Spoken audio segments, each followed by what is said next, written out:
Okay, let's go ahead and get started. First of all, good morning and thanks everybody for coming up and spending the next hour or so with us. We absolutely appreciate it. Today we are going to be talking about remote guarding and how it's made real-time crime and catastrophe prevention a reality. That said, we've got several learning objectives that we've got up there on your screens. We're going to be talking a lot about AI, machine learning, analytics, and how those work and are calibrated together to create an effective remote guarding solution. Additionally, by using these technologies, we're actually proactively, and you'll hear that a lot today, preventing crime. We're going to get in and talk about the differences between what truly is remote guarding and what isn't. That can be video verification, motion sensors, things like that, and how remote guarding truly is different from all of those solutions and technologies. And then adapting the technology to make your program more effective and better. First thing I'd like to do, though, before we get into the meat is introduce the panel along with myself, and I will start off there. My name is Scott Blakeman, and I've been in security and operations for about 30 years. I came from the man guarding side before I came to work for Elite, so I've worked on the traditional side of security. I do lead and run an auxiliary program for the West Covina Police Department in Southern California, and my expertise within the security field is in multifamily, commercial, and high net worth, high profile clients and individuals. Next, we'll start, gentleman to my left. Hi everyone. Can you guys hear me without the mic? It's okay? Yeah. So my name's Alan Azran. I'm more of an end user of the remote guarding technology. My experience is, 30-year law enforcement. I retired in 2016, and now my position as the director of security with Canyon Partners, which essentially is an investment management firm. And as such, we have a lot of real estate assets that we protect using remote guarding. I'll get into that a little bit more, but that's essentially who I am. Great. Good morning. My name is Tom Stone. After leaving Metro-Dade, Florida, which is now Miami-Dade, they've changed their names. I had the pleasure of serving in 3 different cities as police chief. That was for 22 years in the 3 different cities as police chief. And then after that, I was tapped to be the executive director of FBI LEADA, and I served as executive director for FBI LEADA for 13 years in that program, and recently was just appointed police commissioner for the Westtown East Goshen Regional Police Department outside of Philadelphia. I'm Justin Pfeffer. I'm a lawyer in private practice. Prior to being a lawyer in private practice, I had a career in law enforcement for 30 years and retired as the commanding officer of the Los Angeles County District Attorney's cybercrime unit. And I've also been a lawyer for about 30 years as well. So my practice is involved with cybersecurity. Most of the companies that I work with have experienced some sort of a loss due to a cybersecurity event. And so I help them deal with that and regulatory issues as well as privacy. That's my background. Great, thank you, appreciate that. So first we want to talk about the state of the industry.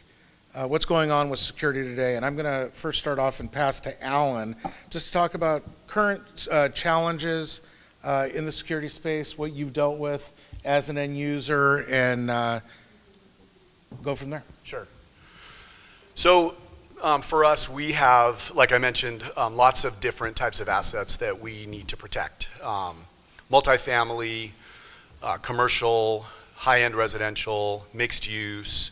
And within those assets, we have to protect amenity spaces, lots of cars in parking areas.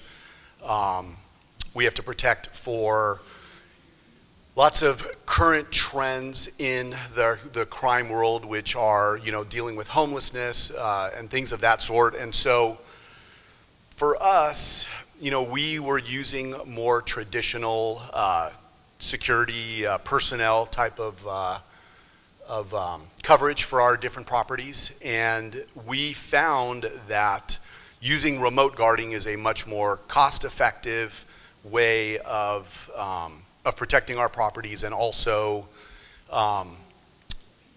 there are times where it's cost prohibitive for us to use a traditional security guarding company. And so by using the remote guard system, we're able to cover much larger areas and have a much more effective crime prevention system in place for all of our different properties.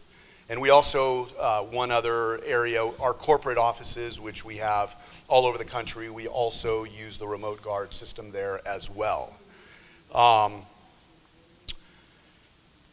think, when you think about, say, a large parking area that we have, so we have tenants that have their cars in a parking area with, there's several hundred cars there.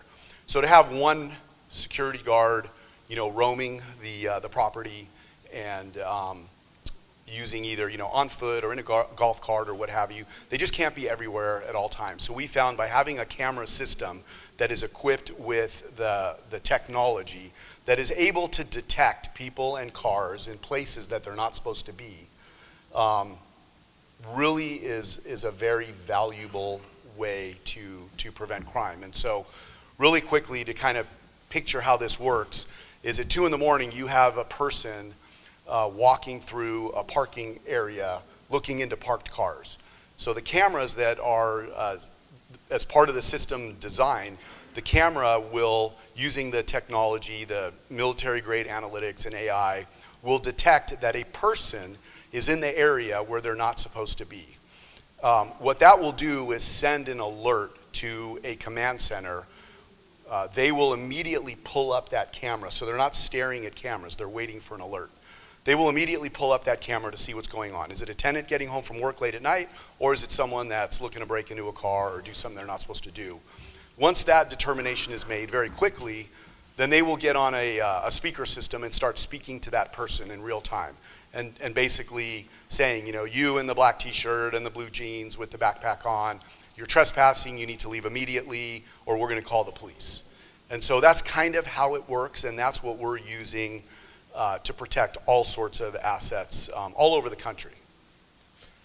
Thanks, Alan. And, along with that, there's obviously adaptation that's going on throughout the security industry. Not all that different from other industries. Security providers are leveraging technology, sometimes in place of human beings on the ground, to do the job more effectively and with a better ROI more cost effectively. Everything from, as Alan said, analytics that detect people and vehicles in places where they shouldn't be. There have been great developments in behavioral analytics where you're able to tell if groups are congregating or if cars are doing burnouts in intersections, doing a sideshow or a street takeover, that sort of thing. So the adaptation of technology into the security space is really the direction things are going, as we've all found that the cost of managed security is becoming tougher and tougher for companies to sustain and continue to pay. So the role of technology securing the enterprise assets. So Alan actually did a great job of explaining what remote guarding is. And again, people and or vehicles generally in places where they shouldn't be. And as he said, to be clear, there is nobody that's staring at a giant multiplexer of screens, right? This is strictly event-based. The analytics are doing the heavy lifting. They create an alert based on the parameters and algorithms that we program and tell it that we want to know about. I want to know about any car that is in this area longer than 8 seconds. Okay, that being said, that alert is generated, immediately goes to a command center. I can tell you for my organization, which is Lead Interactive, that is actually responded to in less than 7 seconds. In that amount of time, we have live eyes on exactly what's going on, and then a very well-trained operator that is able to make a determination if it's normal behavior or abnormal behavior, if it's nefarious or not, and then they can do a voice down. Voice down being attention to you in the black hoodie, on the bicycle with a backpack, you're being recorded, you're trespassing, leave the property, or we will call law enforcement. We have found for our solution, 96% of the time plus, that's enough, and we don't even have to get law enforcement involved. We've owned the problem from beginning to end. They've come on site, they've left the site, and best case scenario, there's been no crime committed. In cases where they don't, the 4% where they don't listen, then we're staying on live, calling in law enforcement, and we're going to get more into that piece as well as we go through today. But we're staying on with law enforcement and giving them real-time information of exactly where the individual is, what their direction of travel, do they have a backpack, have we seen a weapon, all of these things which are incredibly important. Along with that, I'd like to talk about, or actually have Justin talk a little bit about the design and forensics. So Justin? Yeah, so one of the keys of an effective remote guarding solution is a very careful design of the system such that, you know, the cameras are properly placed.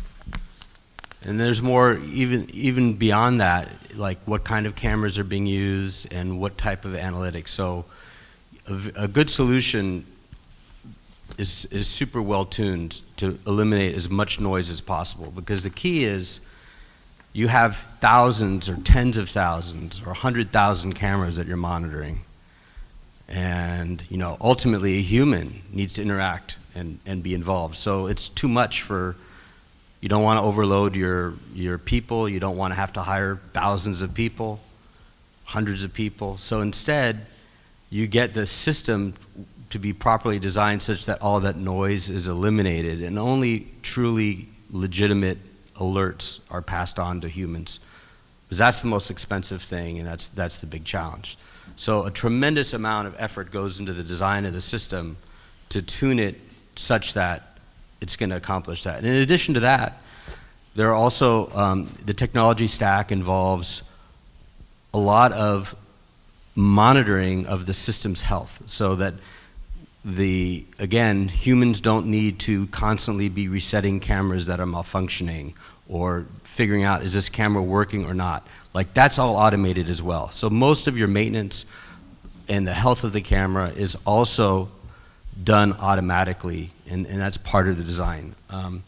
Another aspect of it, and this is how, you know, is of most interest to me, is, you know, you'd be shocked at how many cameras are improperly configured such that the authentication is basically default passwords, and they don't change them because, you know, people forget passwords. So part of an effective design of a system involves very strong security for authentication, such that you don't have the default passwords. I mean, there was a famous case before one of the presidential inaugurations recently where it was determined that Romanian hackers had actually obtained access into all the metropolitan DC police cameras. And that could have been a disaster, obviously, from a security perspective. It turns out that these Romanian hackers weren't even interested in leveraging the use of these cameras for nefarious purposes of terrorism or whatever. Instead, that they were using them for spam and using them to do Bitcoin mining and things like that. So they basically, you know, took over all these devices or computers themselves. They have processing power. The bad guys were using them to do other sorts of cybercrime. But, you know, a well-designed system, you'll never have that problem. And you can imagine how disastrous it would be if an adversary, a criminal, were to gain control over your security cameras. The other thing I'd like to dovetail off of what Justin said, when we're doing true remote guarding and when we are designing the system, we're doing a forensic analysis first of the property, figuring out exactly where the crime is occurring, how it's occurring, so that we know how to solve the problem. The second thing that I want to mention is when it comes to camera placement, it's a very different lens that we look through. And when I say that, we look through a detection lens, meaning we're not as concerned about getting the entire swath of the room. We are more concerned about specific areas and geofences and that sort of thing. And we need to make sure that the camera placement is such that the analytics can do the job that they're supposed to do. That being said, the next slide that we have is actually a couple of videos. The first one is just a little video, there's no sound to these, that gives you an idea of what that looks like. This is, a multifamily complex. You can see the boxes around the people and the vehicles. That's the analytics, making a determination. Is that a person or a vehicle rather than a cat running across the parking lot or the wind blowing? Okay? So that is the technology that's in the background, and all sorts of technology, pan tilt zooms, thermals, all different types of equipment that help us to put the entire solution together. And then Alan, if you want to get in. Yeah, before we start this next video, a lot of this may sound somewhat theoretical. I will tell you as an end user, so we have properties all over the country, and I see this work every single day. This is my responsibility. So when we get into this next video, this is an apartment complex that our firm owns in Anaheim, California. And this is something that occurs almost every day, almost nightly, where intruders or people that don't belong in a certain place are detected by our system.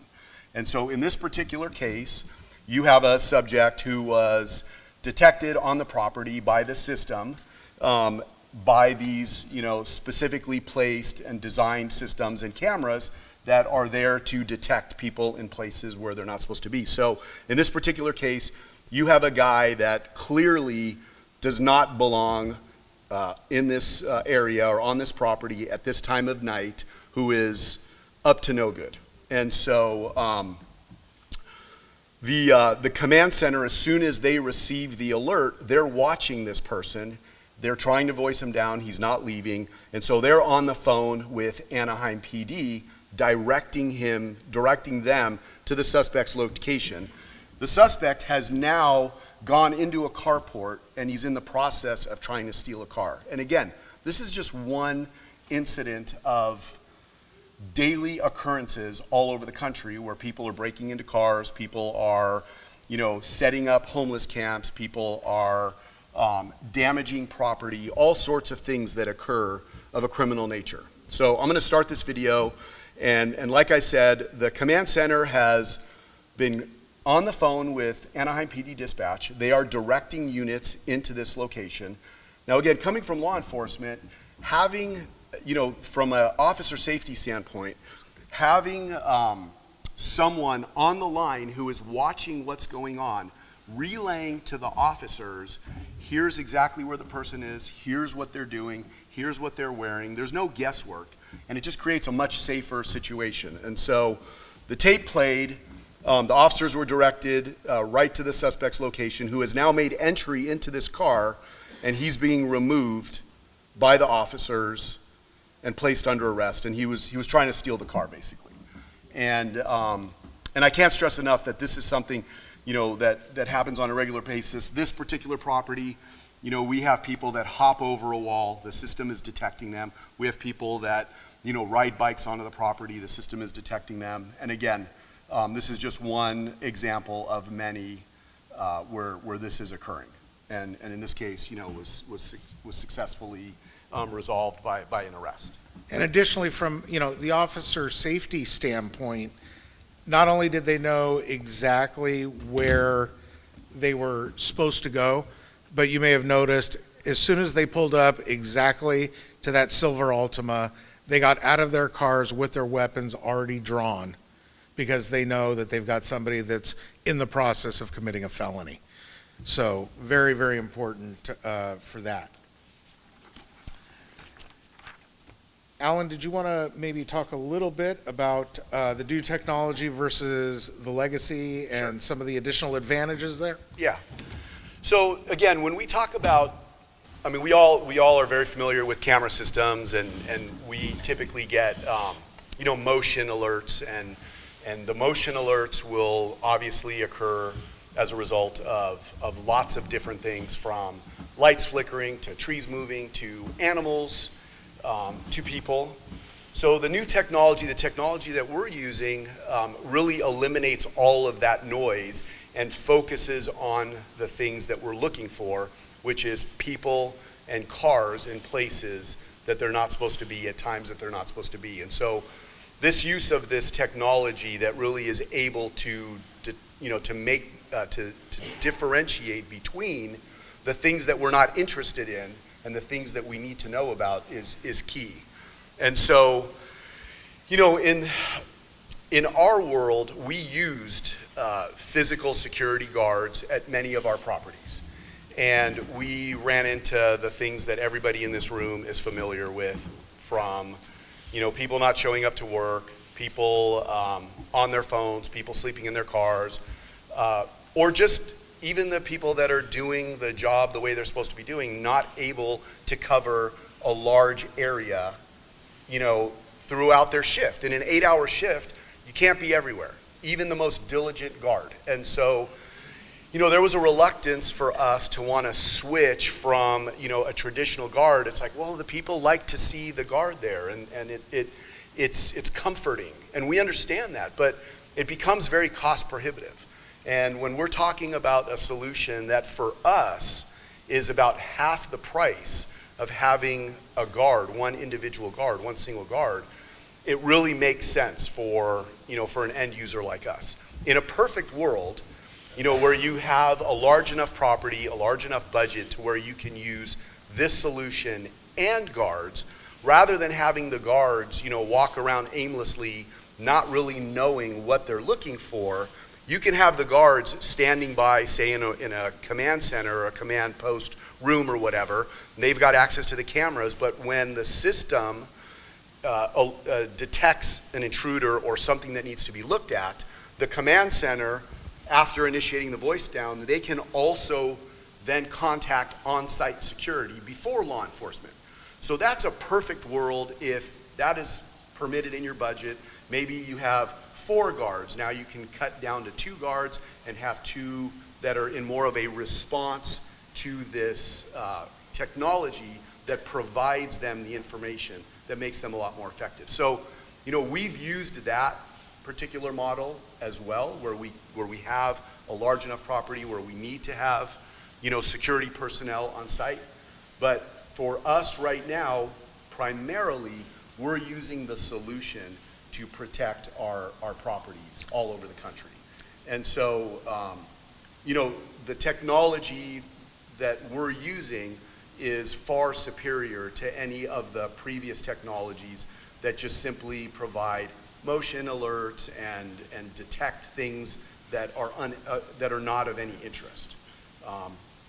And Alan, what about the effect on the reputation of your properties, insurance claims, liabilities? How's it helped in those areas? Yeah, we work very closely. So the properties that we own, we do not manage. So they either have property management companies or people that we're in business with are responsible for the management. So for one thing, we, as part of the real estate transactions that we engage in, we introduce this technology to our partners who are property managers or real estate developers. And once we introduce this to them and show them, the benefits of it, it's very impressive. And so they buy in and they agree that this is the best solution to protect that property. So as Scott had mentioned, we've seen some real benefits in insurance premiums by having this type of a solution.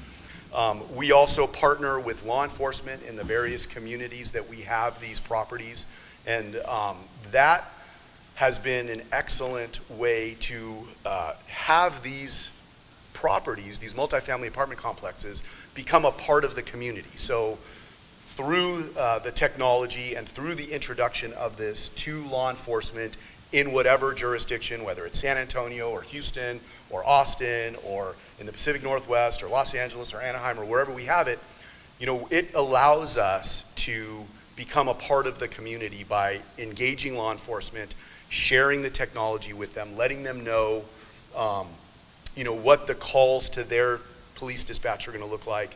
So there's a lot of reputational benefit, there's insurance benefit, and I think the residents that live there, the tenants, whether it's an apartment complex or a commercial business of some sort, they really appreciate having this technology because they know that when they get home late at night, they know that that the system is detecting them, and then there's people watching them, and they're introduced to this technology. Once we implement this in a property, then we will have educational meetings with our tenants to explain to them, what is there to protect their cars, their property, and all sorts of things. So it's really kind of a holistic approach to security that we, again, through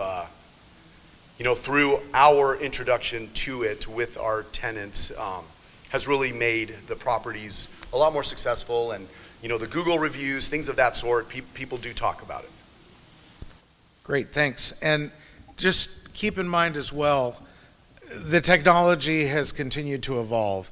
To give you an idea, our organization, and I speak to that just because I've got the most experience there, we really cut our teeth in the automobile dealership space, where there are a lot of high-value assets unprotected at night, right? And what's a great solution to protect those?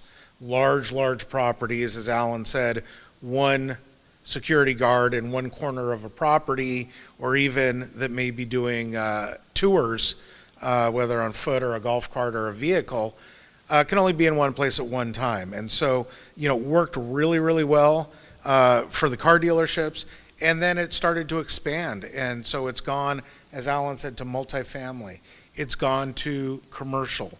It's gone to logistics and transportation. It's gone to campuses, schools, places of houses of worship, and so forth. So the technology is really adaptable and customized to every individual project. So it's not just a one-size-fits-all. It's not just putting up a temporary trailer somewhere. This is actually a system that is in place to do very specific things for that type of business. Now, additionally, there's cost savings, as we talked about. One of the first things everybody always asks is, how much does it cost? And obviously, that's going to depend on the individual project and the size of that project and the property. I put here on the slide just an example for you. This came off an actual proposal that was done for a client, but you can see, easily half the cost at the hourly rate of a security guard with the remote guarding system, and the ROI and cost savings just gets exponentially better as time goes on.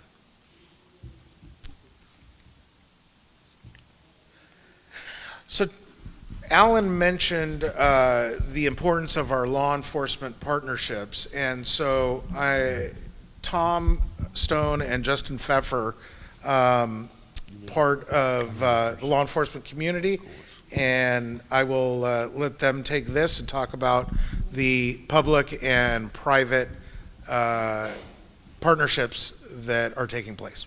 So the first thing I wanted to talk about are the crime trends, because it's very confusing to really get a handle on what's going on, and there are a few reasons for that.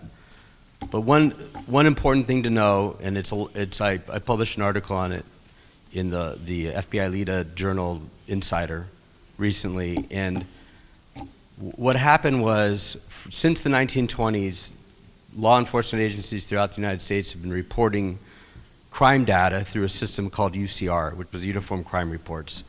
And then the FBI switched to a new system called NIBRS, N-I-B-R-S.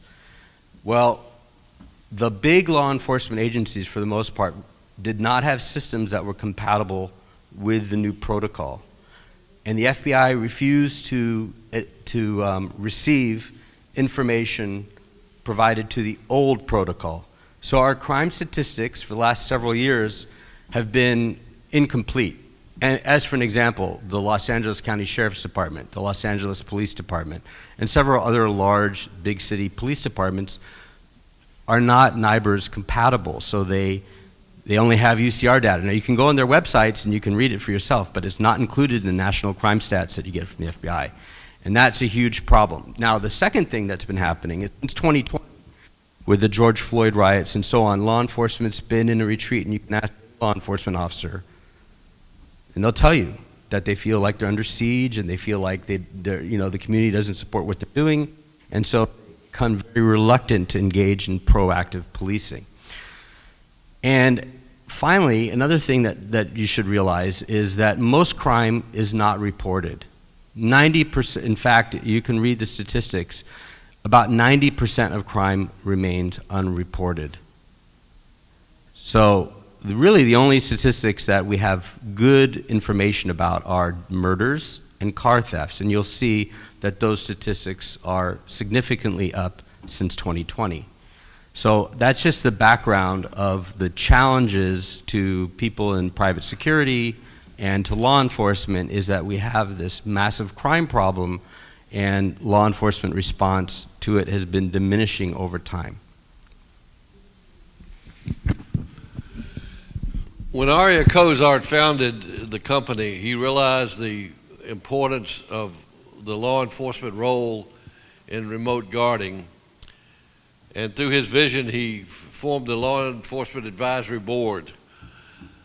What we do is we find it very important to interact with the clients that, such as Canyon Partners or other people around the country, and we make sure that there's a liaison between the property and the police to let them know exactly what is going to happen once the remote guarding is established at their facility, whether it's a private residence, high-end politician's place, or wherever remote guarding is. Then we will go in and we will liaison with that particular police department. We've got about 4 former police chiefs that are pretty well known around this great country of ours, and we have the contacts, and we'll go in and we'll go right to the communication system so that we can bypass and get direct lines in, because the command center is located in Los Angeles. So if you have a situation in Aurora, Colorado, you don't want to go through the 311 system, you want to go right in to communications. So when the people at the command center establish that the voice down is not going to work, they have a direct contact into most of the police agencies around the country. Those police agencies, because of the liaison that Aria started, know that when they hear that operator on the phone saying it's elite remote guarding, that they're reporting a crime in progress. So therefore, the people in the communication center are going to handle it a little bit different, because they know it's a crime in progress. And we've built up this system with the police departments around the country. Then the other thing that the police chiefs and all the people love about it is we keep the cameras on the system till the police arrive, and we're giving them real-time information as the police units arrive, such as descriptions, weapons, anything like that, and we're like a third party coming to that call, and it promotes officer safety. It's a great crime prevention tool. Remote guarding is into the crime prevention. We're preventing crime. the cameras and the people in the command center, the operators, will stay with that call until the communications operator releases us and says that everything is in order. If the particular police department wants a turnaround, we will turn around the tape to them right away. We will send them the information from the tape and the call right away so that their detective division, criminal investigation folks can get right on it if they need it. The other thing that with the liaison that we do, a lot of properties, the cameras are running 24 hours a day, but we might not be monitoring it 24 hours a day, and something might happen in the immediate community. The police departments come to us, and we pull tapes for them of ancillary properties around the area. Something new that we just got into with, or starting with police departments around the country, is integrating the remote guarding system into the police department's real-time crime centers, so that we're becoming a part of the real-time crime centers, so that when the alerts go out and the cameras go on, we have a different demographics to show the responding officers and so forth. So we treasure the relationships that we build. It's just not putting up cameras and having operators monitoring and call people. We go a lot further in the community with the chiefs of police and the sheriffs that we have, and they love the system. They absolutely love it. As most of you know from wherever you might be in this great country of ours, the shortage of responding officers is acute. It's a real acute system, and now we're cutting down personnel time and cost. Elite, the remote guarding system, eliminates false alarm calls by 96% of false alarm calls. And for any of you folks in the room who ever pounded a black and white or were in the law enforcement business, you know what a pain and you know what it is for the false alarm calls, all of them that you got. The elite system knocks down 96% of the calls on the properties that we have, or the false alarm calls are gone. The police love it. They love the liaison that we have with them, so that if Alan's company or somebody else's company has a problem, they can call the Law Enforcement Advisory Board, and we'll help them and walk them through. It might not be a remote guarding problem, but we're there to help them and lend support to them for what we do. And I'm sure other companies have it, but when Arya put it together, it was a priority with him to have the Law Enforcement Advisory Board, and it really interacts and pays dividends in the community which you might have your particular systems.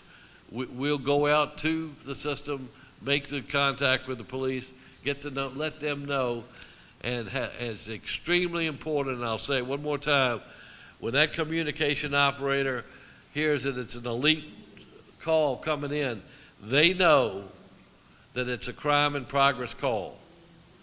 Even though the protocols that our communication operators use, they know that they're getting a crime in progress call, and they're going to get the information A, B, C, D, E, because in the command center, all the demographics are set up for the particular property. We can tell you how far it is from point A to point B and so forth. So it provides a great service to law enforcement, and we're proud to be a part of it.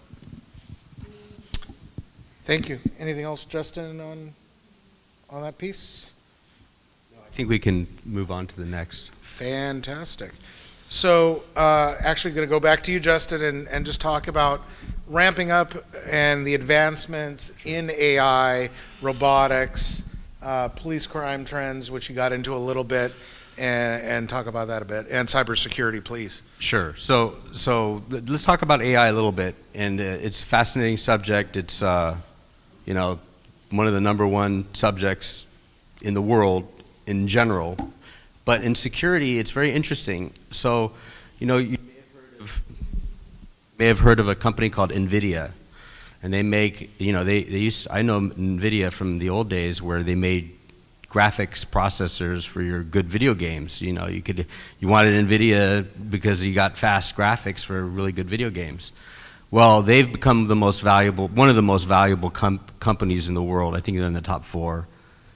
And the reason is because they've dominated the market for the chips that are needed for doing AI.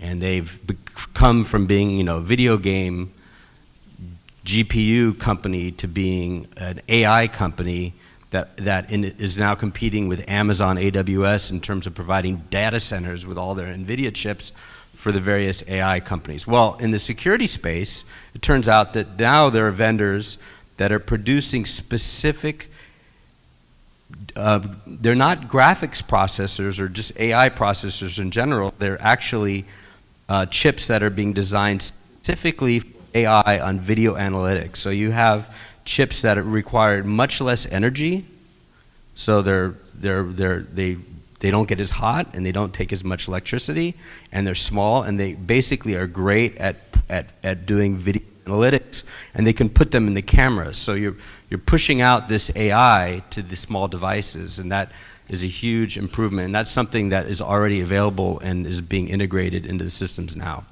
So it's ever evolving and getting better. But in terms of like robotics, like one thing, for example, we were talking to some folks from Australia, and they're actually at the point where their police cars can have drones, where when they pull someone over, the drone deploys, flies the perimeter of the car they just pulled over, and can spot how many people are in the car and what's going on in the car and stuff before the officer even approaches. It's quite an amazing thing, and that's like already being done in Australia, and so that's stuff that's going to be coming here as well. You can imagine the application in the security industry for having, if you have an area where you don't have cameras or a blind spot or someone's moving, you could deploy a drone that would follow the person, as for an example.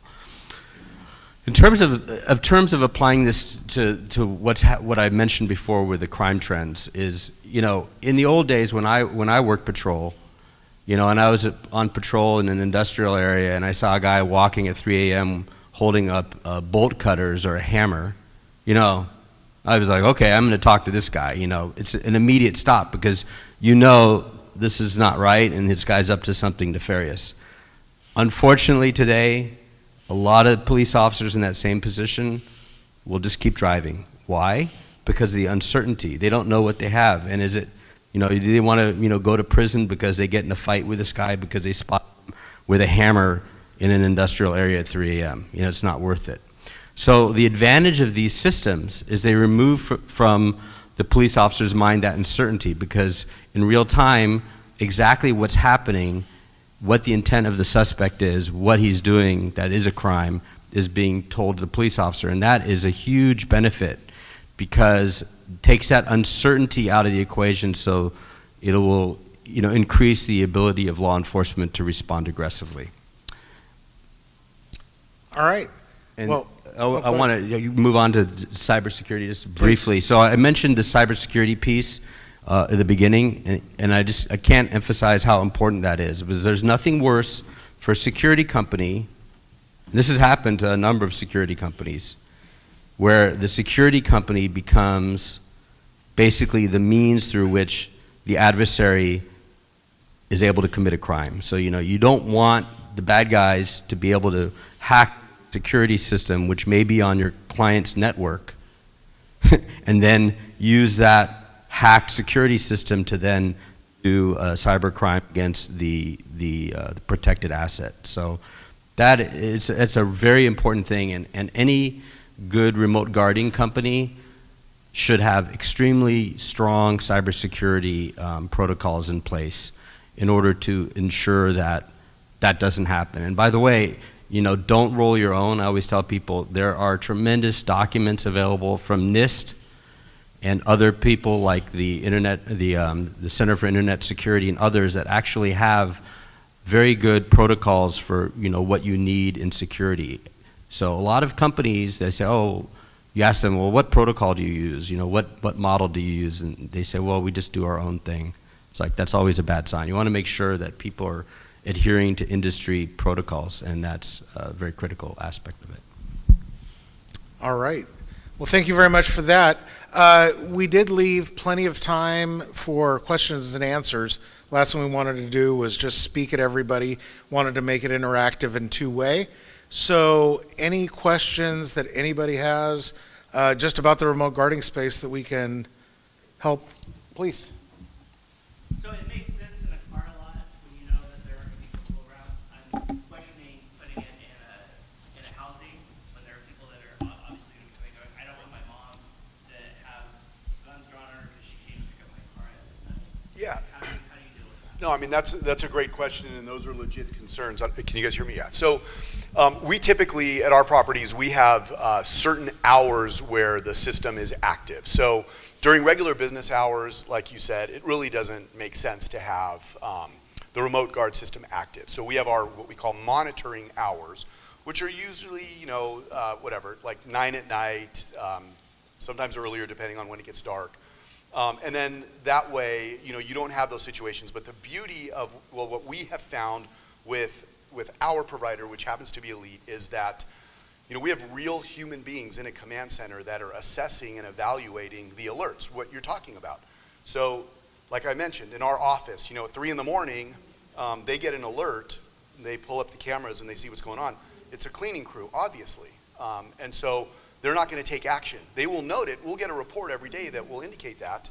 So that's a scenario. We have apartment complexes where we have a lot of healthcare workers. So you have nurses that get off at 3, 4 in the morning. And so the beauty is the system will alert, and they'll now watch that nurse who just got off shift make a safe exit of her vehicle and into her, into her apartment. And so it's really controlled through the monitoring hours, and so you don't have that issue. We also, it helps in emergency medical responses that our operators will see even in off times.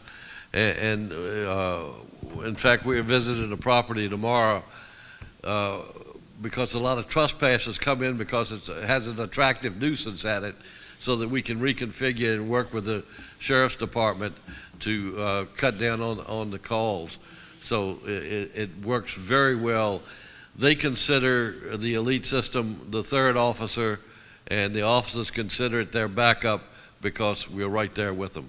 So it works very well. And There was a question here, but I wanted to piggyback one more, because one of the other applications that we use, if you think about the amenity spaces in an apartment complex, so you have gyms, you have pools, you have lounges, and those areas close.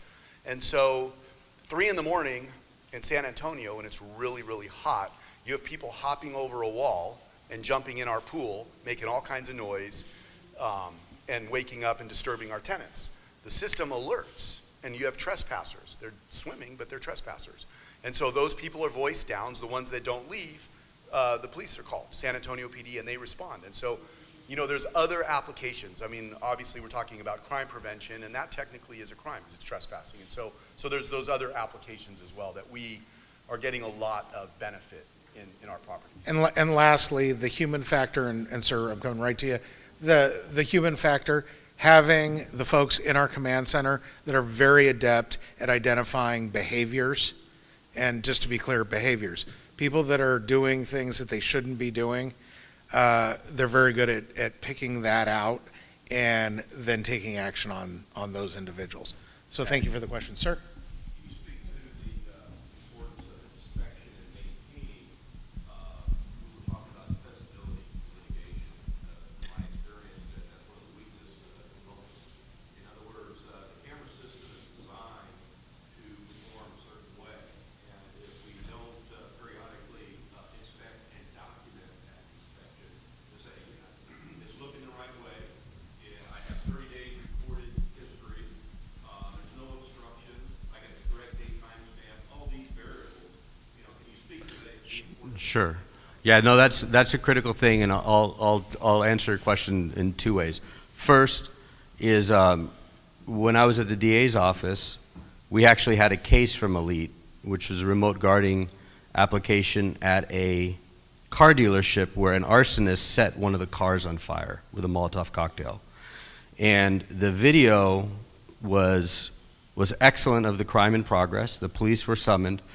The suspect had fled that property and gone down the street. Well, fortunately, another Elite client was down the street, so they used the cameras at the next property to see where the guy was now, and were able to vector the police like air traffic controllers right in on this guy, and he was arrested. And one of the this is like an amazing thing, along those lines of evidence and so on, the police, were talking to the dispatcher, who was talking to our operator, and they did an infield show up, where they actually brought the guy back to where the crime had happened, so that one of the cameras and said, hey, is this the guy that you saw burn the car? And the operator's like, yeah, that's the guy. So it's pretty amazing. And that evidence was extremely important in court. One of my friends who's a deputy district attorney who prosecuted that case said it was like amazing evidence. So, and that's all, of course, all of this evidence is preserved. These alerts are preserved.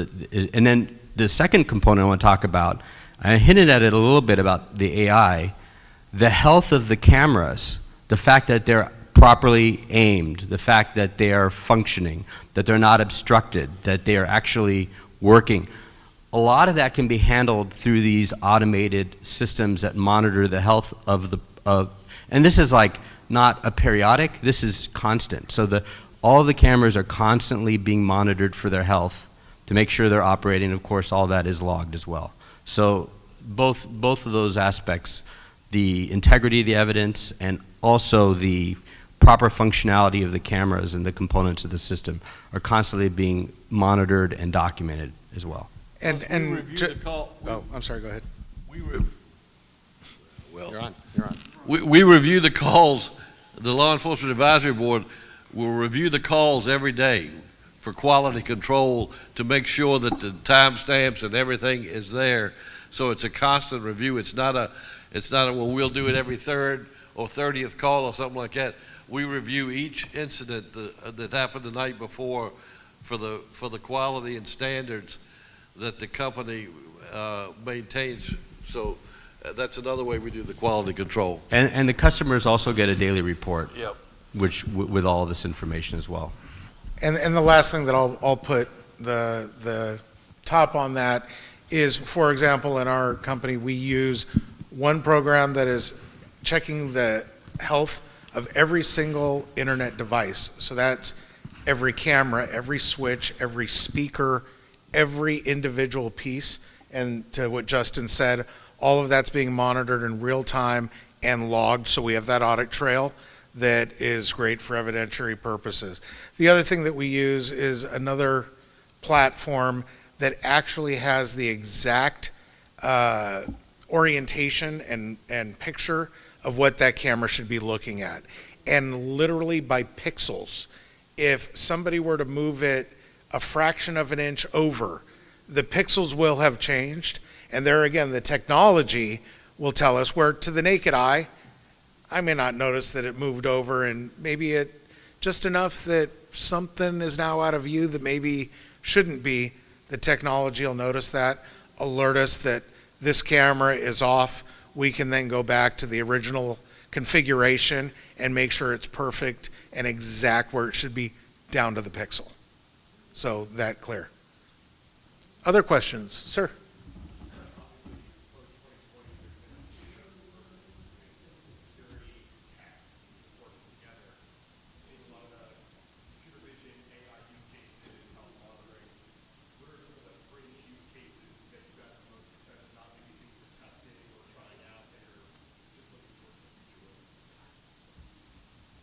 I'll say what I talked about before, a lot more behavioral analytics.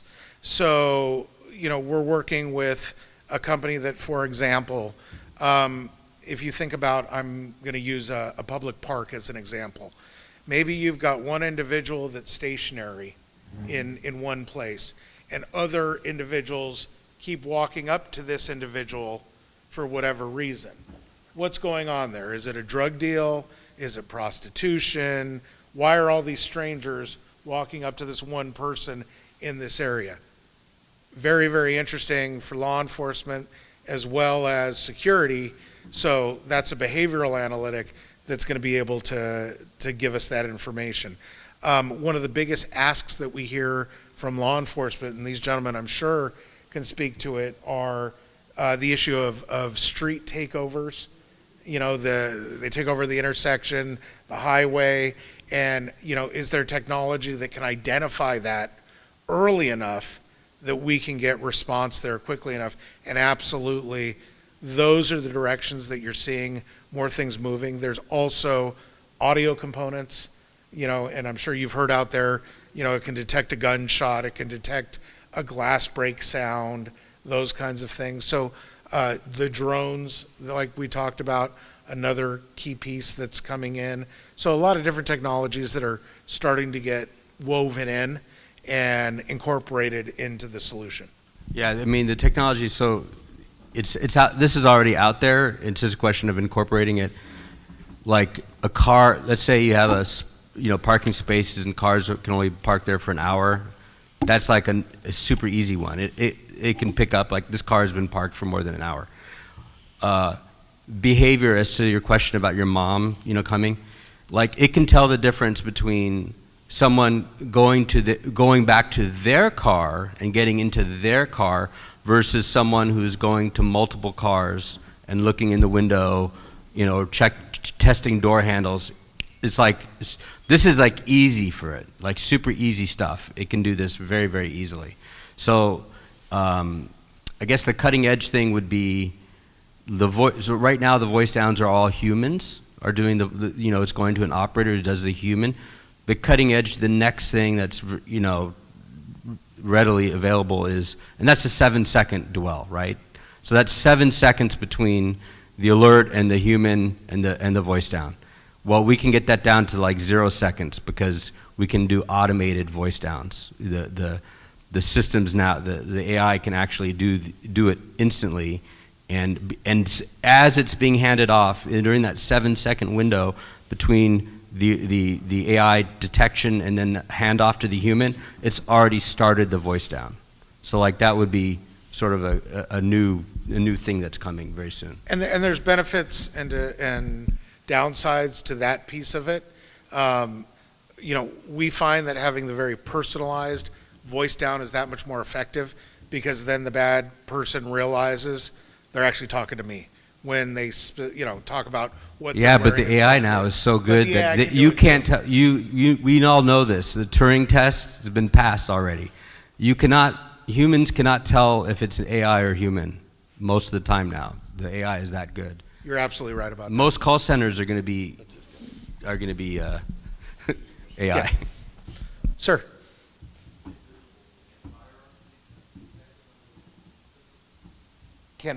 There are analytics that could detect firearms, as well as, like I said, the sound of firearms as well. But yes, absolutely, there are analytics that can look for that, just like we're programming them today to look for, cars, vehicles, people, and so forth.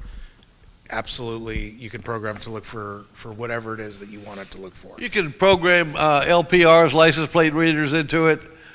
And like Scott said, the shot spotter and all can be incorporated into certain areas where Elite has its systems. So it's pretty neat stuff. Other questions?